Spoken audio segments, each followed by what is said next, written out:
اب آپ کہہ سکتے ہو نہیں جی وہ تو خاص بات تھی، چونکہ حدیث پاک ہے جو سیدنا ابو بکر صدیق رضی اللہ تعالیٰ نے پیش کی، تو جب تک پیش نہیں ہوئی تب تک کیسے خطا پر کہہ رہے ان کو؟ یہاں کوئی کہتا ہے خطا ہی نہیں، کوئی کہتا ہے خطا اجتہادی نہیں، کوئی اس طرح کہتا ہے کہ جب ان تک حدیث پہنچی نہیں تھی تو خطا تو تب بنتی جب حدیث سن کے پھر ضد کرتی، تو جب حدیث سن کے نہیں، سننے سے پہلے تو پھر یہ تم ان کے ذمہ کیسے لگا رہے ہو؟ پتہ ہی نہ ہو بندے کو، اور کچھ جو ہیں وہ بھولے اس کو سوال پر معمول کر رہے ہیں، وہ سوال جو مسئلہ پوچھنے کے لیے کیا جاتا ہے کہ سیدات نے تو مسئلہ پوچھا۔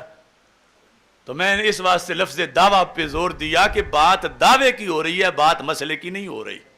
دلیل کا جواب دعوے کے ساتھ ذکر کیا گیا، سوال میں دعویٰ ہے، تو پھر دعوے کی دلیل تھی ان کے پاس۔ حالانکہ ائمہ نے لکھا، انہیں حدیث کا بھی پتا تھا، ہمارے ائمہ نے لکھا، فتح الباری میں ہے، حدیث کا انہیں پہلے پتا تھا، اور حدیث کے دو معنوں میں پھر اجتہاد تھا، اور ایک یہ رائے ہے کہ ان کی دلیل آیت تھی۔ اب دعویٰ دلیل کے بغیر تو نہیں کر سکتی۔ سیدہ پاک رضی اللہ تعالی عنہا سے بڑھ کے قرآن کون جانتا ہوگا؟ تو ان کے پاس دلیل تھی، کس کی؟ دعویٰ کی، لیکن دلیل میں اجتہادی خطا ہو گئی، دلیل میں دوسری خطا نہیں، اجتہادی جو ثواب ہے، اور وہ بھی تھوڑے سے وقت کے لیے۔ اب کچھ یہ بھی قول آ رہے ہیں کہ دوسری کوئی آیت ہی نہیں تھی مقابلے میں، تو پھر یہ 100% آیت سے ان کا حصہ ثابت تھا، وہ اپنا حق مانگ رہی تھی، خطا کیسے ہو سکتی ہے یا اجتہاد کیسے ہو سکتا ہے؟ اجتہاد تو تب ہو جب دو آیتیں ہوں، یہ تو یوسیکم اللہ میں ان کا واضح صریح الدلالہ حق موجود ہے۔ تو اس میں پھر میں مثال دیتا ہوں، وَلَا تَقْرَبَا هَذِهِ الشَّجَرَةَ، اس پر سید نعیم الدین مراد آبادی رحمہ اللہ تعالیٰ لکھتے ہیں کہ یہاں حضرت آدم علیہ السلام سے اجتہاد میں خطا ہوئی۔ کیا اجتہاد تھا؟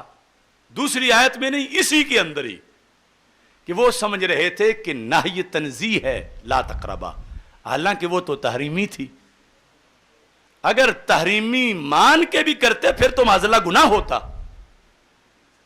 تھی تحریمی لیکن ان کے اجتہاد میں تنزیہی تھی، تو لہذا ایک ہی آیت کے دو معنوں میں اجتہاد میں خطا واقع ہو گئی۔ وہاں پر ایک ہی آیت میں دو رائے کے اندر اجتہاد میں خطا ہوئی۔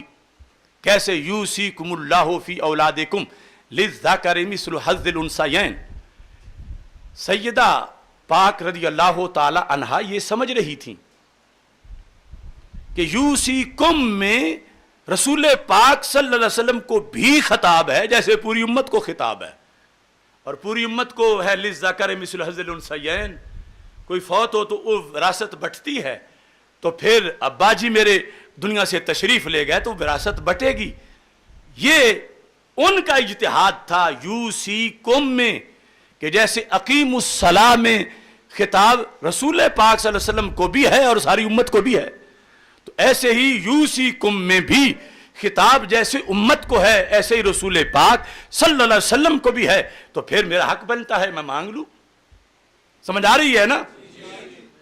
جبکہ دوسری جانب یہ تھی جو اصل میں تھی کہ یہاں رسول پاک صلی اللہ علیہ وسلم مستثنا ہیں، قوم کا خطاب صرف امت کو ہے، قوم کا خطاب یہ ہے اجتہادی خطا۔